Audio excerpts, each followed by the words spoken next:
मेरे प्यारे देशवासियों, नमस्कार। मन की बात में एक बार फिर आप सबका स्वागत है। ऐसे तो मन की बात हर महीने के आखिरी रविवार को होता है, लेकिन इस बार एक सप्ताह पहले ही हो रहा है। आप सब जानते ही हैं, अगले हफ्ते मैं अमेरिका में रहूंगा और वहाँ बहुत सारी भागदौड़ भी रहेगी। और इसलिए मैंने सोचा वहां जाने से पहले आपसे बात कर लूं। और इससे बढ़िया क्या होगा, जनता जनार्दन का आशीर्वाद, आपकी प्रेरणा, मेरी ऊर्जा भी बढ़ती रहेगी।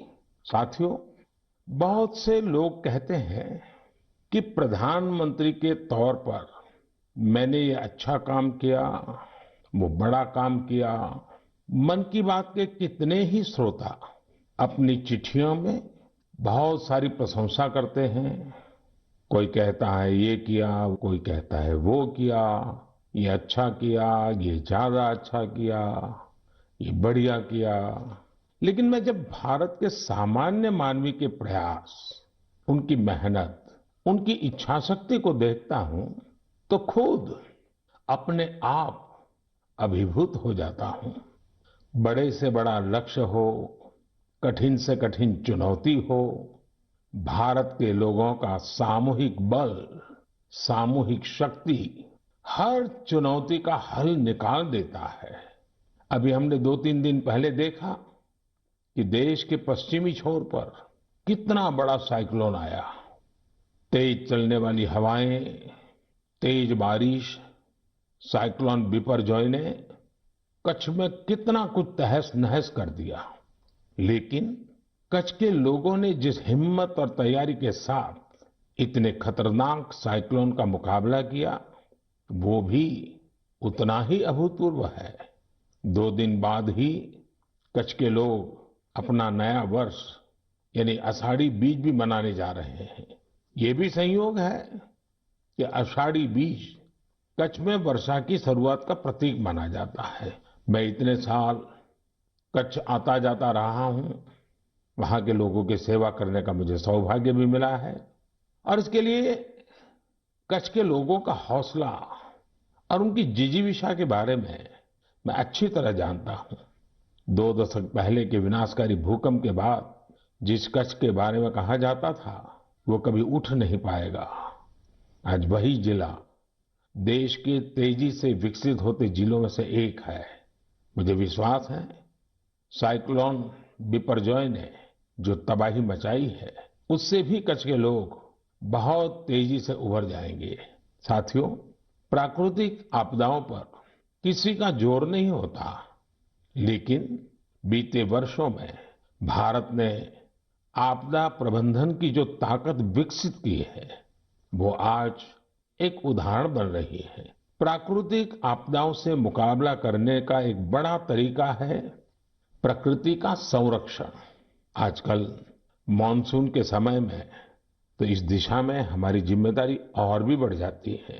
इसीलिए ही आज देश कैच द रेन जैसे अभियानों के जरिए सामूहिक प्रयास कर रहा है। पिछले महीने मन की बात में ही हमने जल संरक्षण से जुड़े स्टार्टअप्स की चर्चा की थी। इस बार भी मुझे चिट्ठी लिखकर कई ऐसे लोगों के बारे में बताया गया है जो पानी की एक एक बूंद बचाने के लिए जी जान से लगे हैं। ऐसे ही एक साथी हैं यूपी के बांदा जिले के तुलसीराम यादव जी।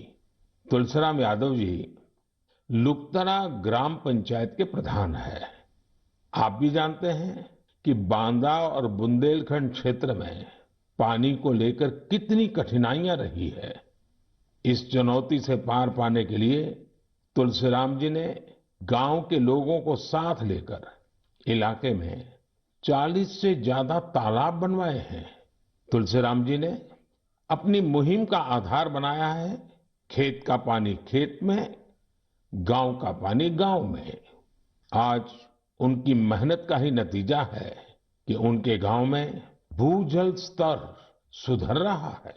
ऐसे ही यूपी के हापुड़ जिले में लोगों ने मिलकर के एक विलुप्त नदी को पुनर्जीवित किया है। यहाँ काफी समय पहले नीम नाम की एक नदी हुआ करती थी। समय के साथ वो लुप्त हो गई, लेकिन स्थानीय स्मृतियां और जन कथाओं में उसे हमेशा याद किया जाता रहा। आखिरकार लोगों ने अपनी इस प्राकृतिक धरोहर को फिर से सजीव करने की ठानी। लोगों के सामूहिक प्रयास से अब नीम नदी फिर से जीवंत होने लगी है। नदी के उद्गम स्थल को अमृत सरोवर के तौर भी विकसित किया जा रहा है। साथियों, ये नदी, नहर, सरोवर, ये केवल जल स्रोत ही नहीं होते हैं, बल्कि इनसे जीवन के रंग और भावनाएं भी जुड़ी होती हैं। ऐसा ही एक दृश्य अभी कुछ ही दिन पहले महाराष्ट्र में देखने को मिला। ये इलाका ज्यादातर सूखे की चपेट में रहता है। 5 दशक के इंतजार के बाद यहाँ नीलवंडे डैम की कैनाल का काम अब पूरा हो रहा है। कुछ दिन पहले टेस्टिंग के दौरान कैनाल में पानी छोड़ा गया था। इस दौरान जो तस्वीरें आई वो वाकई भावुक करने वाली थी। गांव के लोग ऐसे झूम रहे थे जैसे होली दिवाली का त्योहार हो। साथियों, जब प्रबंधन की बात हो रही है तो मैं आज छत्रपति शिवाजी महाराज को भी याद करूंगा। छत्रपति शिवाजी महाराज की वीरता के साथ ही उनकी गवर्नेंस और उनके प्रबंध कौशल से भी बहुत कुछ सीखने को मिलता है।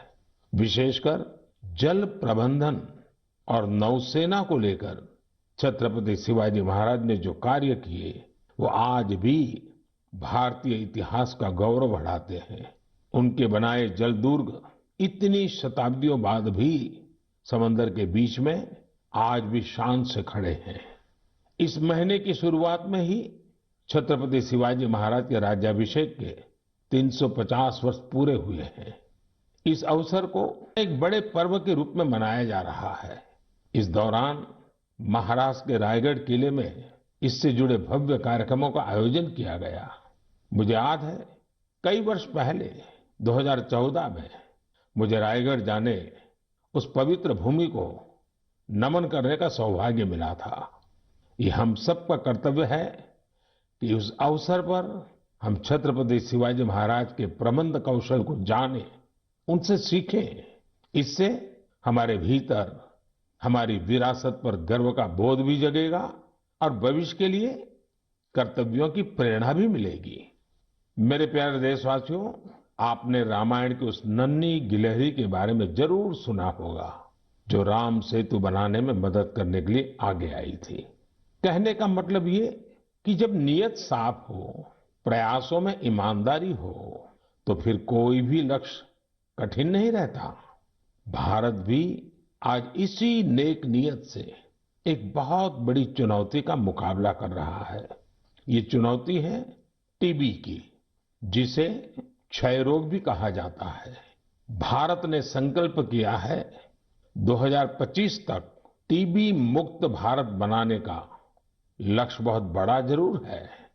एक समय था जब टीबी का पता चलने के बाद परिवार के लोग ही दूर हो जाते थे, लेकिन ये आज का समय है जब टीबी के मरीज को परिवार का सदस्य बनाकर उनकी मदद की जा रही है।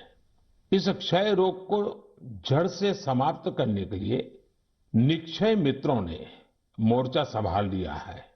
देश में बहुत बड़ी संख्या में विभिन्न सामाजिक संस्थाएं निक्षय मित्र बनी हैं। गांव देहात में, पंचायतों में हजारों लोगों ने खुद आगे आकर टीबी मरीजों को गोद लिया है। कितने ही बच्चे हैं जो टीबी मरीजों की मदद के लिए आगे आए हैं। ये जन भागीदारी ही इस अभियान की सबसे बड़ी ताकत है। इसी भागीदारी की वजह से आज देश में 10 लाख से ज्यादा टीबी मरीजों को गोद लिया जा चुका है। और ये पुण्य का काम किया है करीब करीब 85,000 निक्षय मित्रों ने। मुझे खुशी है कि देश के कई सरपंचों ने, ग्राम प्रधानों ने भी ये बीड़ा उठा लिया है कि वो अपने गांव में टीबी को समाप्त करके ही रहेंगे। नैनीताल के एक गांव के निक्षय मित्र श्रीमान दीकर सिंह मेवाड़ी जी ने टीबी के 6 मरीजों को गोद लिया है। ऐसे ही किन्नौर की एक ग्राम पंचायत के प्रधान निक्षय मित्र श्रीमान ज्ञान सिंह जी भी अपने ब्लॉक में टीबी मरीजों को हर जरूरी सहायता उपलब्ध कराने में जुटे हैं। भारत को टीबी मुक्त बनाने की मुहिम में हमारे बच्चे और युवा साथी भी पीछे नहीं है। हिमाचल प्रदेश के ऊना की 7 साल की बेटी नलिनी सिंह का कमाल देखिए। बिटिया नलिनी अपनी पॉकेट मनी से टीबी मरीजों की मदद कर रही है। आप जानते हैं कि बच्चों को गुल्लक से कितना प्यार होता है, लेकिन एमपी के कटनी जिले की 13 साल की मीनाक्षी और पश्चिम बंगाल के डायमंड हार्बर के 11 साल के बश्वर मुखर्जी दोनों ही कुछ अलग ही बच्चे हैं। इन दोनों बच्चों ने अपने गुल्लक के पैसे भी टीबी मुक्त भारत के अभियान में लगा दिए हैं। ये सभी उदाहरण भावुकता से भरे होने के साथ ही बहुत प्रेरक भी हैं। कम उम्र में बड़ी सोच रखने वाले इन सभी बच्चों की मैं हृदय से प्रशंसा करता हूं। मेरे प्यारे देशवासियों, हम भारतवासियों का स्वभाव होता है कि हम हमेशा नए विचारों के स्वागत के लिए तैयार रहते हैं। हम अपनी चीजों से प्रेम करते हैं और नई चीजों को आत्मसात भी करते हैं। इसी का एक उदाहरण है जापान की तकनीक मियावाकी। अगर किसी जगह की मिट्टी उपजाऊ नहीं रही हो तो मियावाकी तकनीक उस क्षेत्र को फिर से हरा भरा करने का बहुत अच्छा तरीका होती है। मियावाकी जंगल तेजी से फैलते हैं और 2-3 दशक में जैव विविधता का केंद्र बन जाते हैं। अब इसका प्रसार बहुत तेजी से भारत के भी अलग अलग हिस्सों में हो रहा है। हमारे यहाँ केरला के एक टीचर श्रीमान राफी रामनाथ जी ने इस तकनीक से एक इलाके की तस्वीर ही बदल दी। दरअसल रामनाथ जी अपने स्टूडेंट्स को प्रकृति और पर्यावरण के बारे में गहराई से समझाना चाहते थे। इसके लिए उन्होंने एक हर्बल गार्डन ही बना डाला। उनका ये गार्डन अब एक बायोडायवर्सिटी जोन बन चुका है। उनकी इस कामयाबी ने उन्हें और भी प्रेरणा दी। इसके बाद राफी जी ने मियावाकी तकनीक से एक मिनी फॉरेस्ट यानी छोटा जंगल और इसे नाम दिया विद्यावनम। अब इतना खूबसूरत नाम तो एक शिक्षक ही रख सकता है, विद्यावनम। रामनाथ जी के इस विद्यावनम में छोटी सी जगह में 115 वैरायटी के 450 से अधिक पेड़ लगाए गए। उनके स्टूडेंट्स भी इनके रखरखाव में उनका हाथ बटाते हैं। इस खूबसूरत जगह को देखने के लिए आसपास के स्कूली बच्चे, आम नागरिक काफी भीड़ उमड़ती है। मियावाकी जंगलों को किसी भी जगह, यहाँ तक कि शहरों में भी आसानी से उगाया जा सकता है। कुछ समय पहले ही मैंने गुजरात में केवड़िया एकता नगर में मियावाकी फॉरेस्ट का उद्घाटन किया था। कच्छ में भी 2001 के भूकंप में मारे गए लोगों की याद में मियावाकी पद्धति से स्मृति वन बनाया गया है। कच्छ जैसी जगह पर इसका सफल होना ये बताता है कि मुश्किल से मुश्किल प्राकृतिक परिवेश में भी ये तकनीक कितनी प्रभावी है। इसी तरह अंबाजी और पावागढ़ में भी मियावाकी मेथड से पौधे लगाए गए हैं। मुझे पता चला है कि लखनऊ के अलीगंज में भी एक मियावाकी उद्यान तैयार किया जा रहा है। पिछले 4 साल में मुंबई और उसके आसपास के इलाकों में ऐसे 60 से ज्यादा जंगलों पर काम किया गया है। अब तो ये टेक्निक पूरी दुनिया में पसंद की जा रही है। सिंगापुर, पेरिस, ऑस्ट्रेलिया, मलेशिया जैसे कितने ही देशों में इसका बड़े पैमाने पर उपयोग हो रहा है। मैं देशवासियों से, खासकर शहरों में रहने वाले लोगों से आग्रह करूंगा कि वे मियावाकी पद्धति के बारे में जरूर जानने का प्रयास करें। इसके जरिए आप अपनी धरती और प्रकृति को हरा भरा और स्वच्छ बनाने में अमूल्य योगदान दे सकते हैं। मेरे प्यारे देशवासियों, आजकल हमारे देश में जम्मू कश्मीर की खूब चर्चा होती है।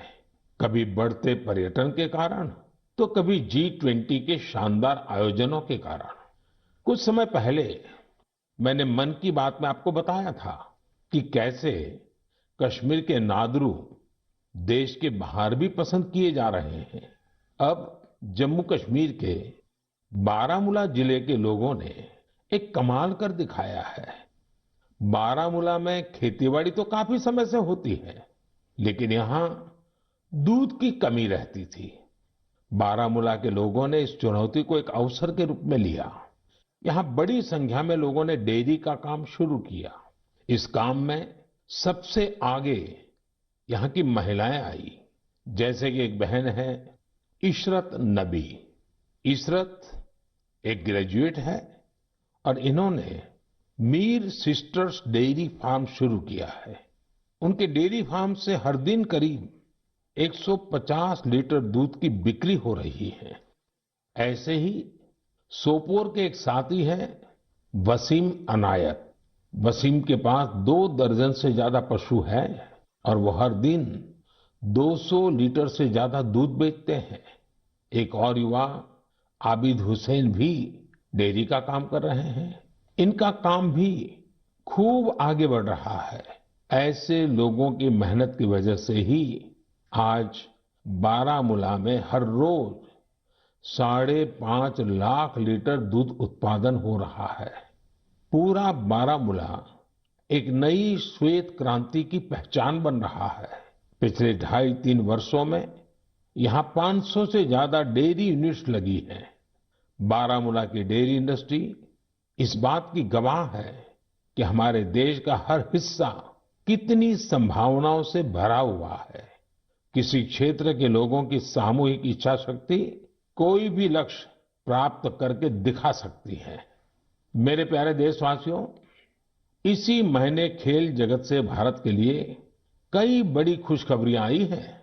भारत की टीम ने पहली बार विमेन्स जूनियर एशिया कप जीतकर तिरंगे की शान बढ़ाई है। इसी महीने हमारी मेंस हॉकी टीम ने भी जूनियर एशिया कप जीता है। इसके साथ ही हम इस टूर्नामेंट के इतिहास में सबसे अधिक जीत दर्ज करने वाले टीम भी बन गए हैं।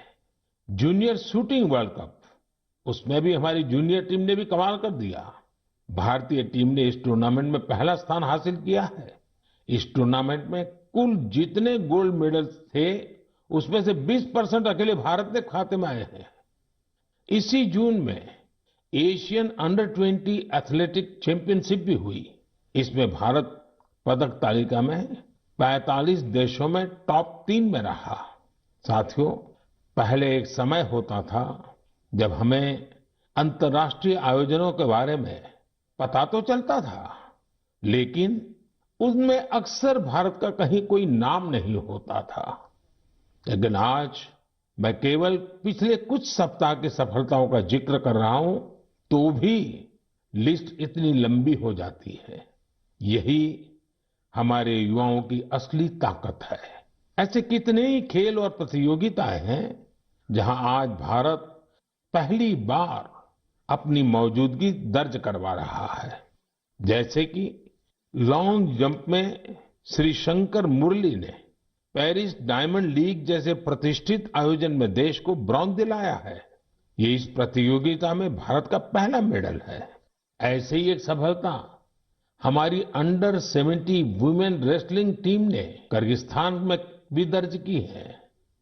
मैं देश के इन सभी एथलीट्स, उनके पेरेंट्स और कोचेस, सबको उनके प्रयासों के लिए बहुत बहुत बधाई देता हूं।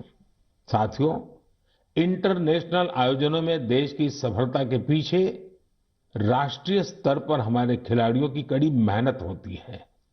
आज देश के अलग अलग राज्यों में एक नए उत्साह के साथ खेलों के आयोजन होते हैं। इनसे खिलाड़ियों को खेलने, जीतने और हार से सीखने का मौका मिलता है। जैसे अभी उत्तर प्रदेश में खेलो इंडिया यूनिवर्सिटी गेम्स का आयोजन हुआ। इसमें युवाओं में खूब उत्साह और जोश देखने को मिला। इन खेलों में हमारे युवाओं ने 11 रिकॉर्ड तोड़े हैं। इन खेलों में पंजाब यूनिवर्सिटी अमृतसर की गुरु नानक देव यूनिवर्सिटी और कर्नाटका की जैन यूनिवर्सिटी मेडल टैली में पहले 3 स्थानों पर रही है।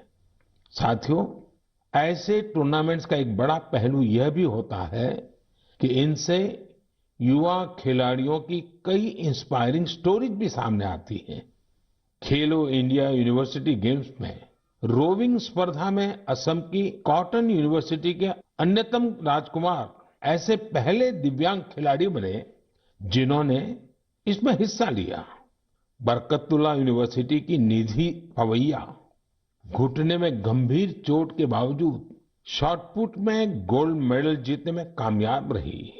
सावित्रीबाई फूले पुणे यूनिवर्सिटी के शुभम भंडारे को एंकल इंजरी के चलते पिछले साल बेंगलुरु में निराशा हाथ लगी थी, लेकिन इस बार वे स्टेपल चेस के गोल्ड मेडलिस्ट बने हैं।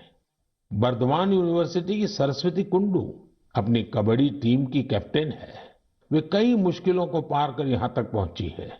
बेहतरीन प्रदर्शन करने वाले बहुत सारे एथलेट्स को टॉप स्कीम से भी बहुत मदद मिल रही है। हमारे खिलाड़ी जितना खेलेंगे उतना ही खिलेंगे। मेरे प्यारे देशवासियों, 21 जून भी अब आ ही गई है। इस बार भी विश्व के कोने कोने में लोग अंतर्राष्ट्रीय योग दिवस का उत्सुकता से इंतजार कर रहे हैं। इस वर्ष योग दिवस की थीम है योगा फॉर वसुधैव कुटुंबकम, यानी एक विश्व एक परिवार के रूप में सबके कल्याण के लिए योग।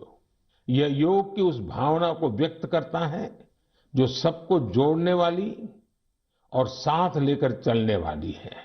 हर बार की तरह इस बार भी देश के कोने कोने में योग से जुड़े कार्यक्रम आयोजित किए जाएंगे। साथियों, इस बार मुझे न्यूयॉर्क के संयुक्त राष्ट्र मुख्यालय यूएन में होने वाले योग दिवस कार्यक्रम में शामिल होने का अवसर मिलेगा। मैं देख रहा हूं कि सोशल मीडिया पर भी योग दिवस को लेकर गजब का उत्साह दिख रहा है। साथियों, मेरा आप सभी से आग्रह है कि आप योग को अपने जीवन में जरूर अपनाएं, इसे अपनी दिनचर्या का हिस्सा बनाएं। अगर अब भी आप योग से नहीं जुड़े हैं तो आने वाली 21 जून इस संकल्प के लिए बहुत बेहतरीन मौका है। योग में तो वैसे भी ज्यादा तामझाम की जरूरत ही नहीं होती है। देखिए, जब आप योग से जुड़ेंगे तो आपके जीवन में कितना बड़ा परिवर्तन आएगा। मेरे प्यारे देशवासियों, परसों यानी 20 जून को ऐतिहासिक रथ यात्रा का दिन है। रथ यात्रा की पूरी दुनिया में एक विशिष्ट पहचान है। देश के अलग अलग राज्यों में बहुत धूमधाम से भगवान जगन्नाथ की रथ यात्रा निकाली जाती है। ओडिशा के पुरी में होने वाली रथ यात्रा तो अपने आप में अद्भुत होती है। जब मैं गुजरात में था तो मुझे अहमदाबाद में होने वाली विशाल रथ यात्रा में शामिल होने का अवसर मिलता था। इन रथ यात्राओं में जिस तरह देश भर के हर समाज, हर वर्ग के लोग उमड़ते हैं, वो अपने आप में बहुत अनुकरणीय है। ये आस्था के साथ ही एक भारत श्रेष्ठ भारत का भी प्रतिबिंब होती है। इस पावन पुनीत अवसर पर आप सभी को मेरी ओर से बहुत बहुत शुभकामनाएं। मेरी कामना है भगवान जगन्नाथ सभी देशवासियों को अच्छे स्वास्थ्य और सुख समृद्धि का आशीर्वाद प्रदान करें। साथियों, भारतीय परंपरा और संस्कृति से जुड़े उत्सव की चर्चा करते हुए मैं देश के राजभवनों में हुए दिलचस्प आयोजनों का भी जरूर उल्लेख करूंगा। अब देश में राजभवनों की पहचान सामाजिक और विकास कार्यों से होने लगी है।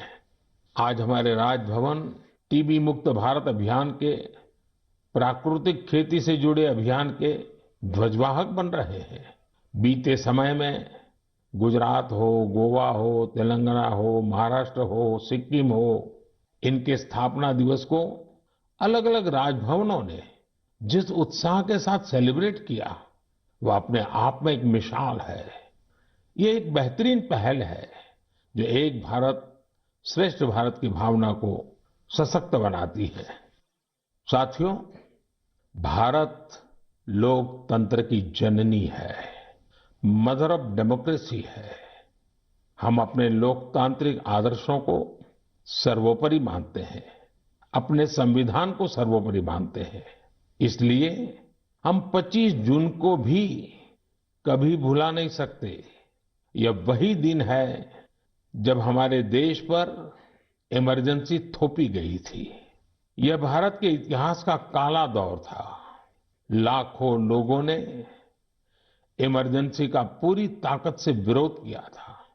लोकतंत्र के समर्थकों पर उस दौरान इतना अत्याचार किया गया, इतनी यातनाएं दी गई कि आज भी मन सिहर उठता है। इन अत्याचारों पर, पुलिस और प्रशासन द्वारा दी गई सजाओं पर बहुत सी पुस्तकें लिखी गई हैं। मुझे भी संघर्ष में गुजरात नाम से एक किताब लिखने का उस समय मौका मिला था। कुछ दिनों पहले ही इमरजेंसी पर लिखी एक और किताब मेरे सामने आई, जिसका शीर्षक है torture of political prisoners in India. Emergency के दौरान छपी इस पुस्तक में वर्णन किया गया है कि कैसे उस समय की सरकार लोकतंत्र के रखवालों से क्रूरतम व्यवहार कर रही थी। इस किताब में ढेर सारी केस स्टडीज हैं, बहुत सारे चित्र हैं। मैं चाहूंगा कि आज जब हम आजादी का अमृत महोत्सव मना रहे हैं, तो देश की आजादी को खतरे में डालने वाले ऐसे अपराधों का भी जरूर अवलोकन करें। इससे आज की युवा पीढ़ी को लोकतंत्र के मायने और उसकी अहमियत समझने में और ज्यादा आसानी होगी। मेरे प्यारे देशवासियों, मन की बात रंग बिरंगे मोतियों से सजी एक सुंदर माला है, जिसका हर मोती अपने आप में अनूठा और अनमोल है। इस कार्यक्रम का हर एपिसोड बहुत ही जीवंत होता है, हमें सामूहिकता की भावना के साथ साथ समाज के प्रति कर्तव्य भाव और सेवा भाव से भरता है। यहाँ उन विषयों पर खुलकर चर्चा होती है जिनके बारे में हमें आमतौर पर कम ही पढ़ने सुनने को मिलता है। हम अक्सर देखते हैं कि मन की बात में किसी विषय का जिक्र होने के बाद कैसे अनेकों देशवासियों को नई प्रेरणा मिली। हाल ही में मुझे देश की प्रसिद्ध भारतीय शास्त्रीय नृत्यांगना आनंदा शंकर जयंत का एक पत्र मिला। अपने पत्र में उन्होंने मन की बात के उस एपिसोड के बारे में लिखा है जिसमें हमने स्टोरी टेलिंग के बारे में चर्चा की थी। उस कार्यक्रम में हमने इस फील्ड से जुड़े लोगों की प्रतिभा को एक्नॉलेज किया था। मन की बात के उस कार्यक्रम से प्रेरित होकर आनंदा शंकर जयंत ने कुट्टी कहानी तैयार की है।